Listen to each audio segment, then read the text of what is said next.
আসসালামু আলাইকুম রহমতুল্লাহ।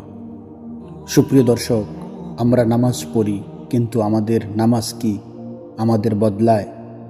আমরা কোরআন তেলাওয়াত করি, কিন্তু কোরআনের শিক্ষা কি আমাদের জীবনে আছে?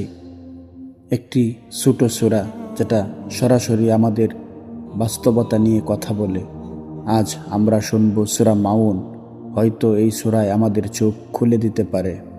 সুপ্রিয় দর্শক, কোরআনে এমন একটি সূরা আছে যেখানে আল্লাহ এমন লোকদের কথা বলেছেন যারা নামাজ পড়ে কিন্তু তাদের জন্য রয়েছে ধ্বংস।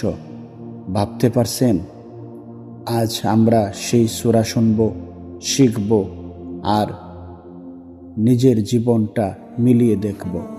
সুপ্রিয় দর্শক, আমরা কি কখনো এতিমকে অবহেলা করেছি, গরিবকে ফিরিয়ে দিয়েছি, অথবা ভালো কাজ শুধু মানুষের দেখানোর জন্য করেছি? এই ছোট সূরা আমাদের সেই প্রশ্নগুলোই করে। চলুন আজ সূরা মাউন শুনি, শুধু তেলাওয়াত নয়, নিজের হৃদয়ের জন্য। সুপ্রিয় দর্শক, মাত্র 8 আয়াত, কিন্তু পুরো জীবনের জন্য একটি সতর্কবার্তা।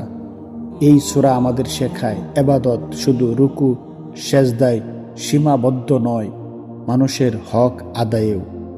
তাই আজ এই সূরা মাউনটি 3 বার আমরা শুনব, যাতে মুখস্থ করতে সহজ হয়। আউযু বিল্লাহি মিনাশ শাইতানির রাজীম। বিসমিল্লাহির রহমানির রহিম। أرأيت الذي يكذب بالدين فذلك الذي يدع اليتيم ولا يحض على طعام المسكين فويل للمصلين الذين هم عن صلاتهم ساهون الذين هم يراءون ويمنعون الماعون.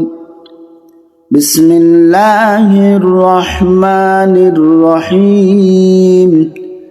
أرأيت الذي يكذب بالدين فذلك الذي يدع اليتيم ولا يحض على طعام المسكين فويل للمصلين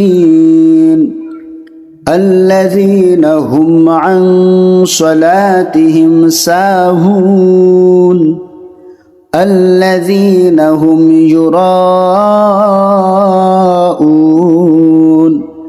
ويمنعون الماعون.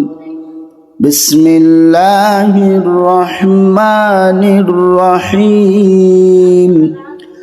أرأيت الذي يكذب بالدين فذلك الذي يدع اليتيم ولا يحض على طعام المسكين فويل للمصلين الذين هم عن صلاتهم ساهون الذين هم يراءون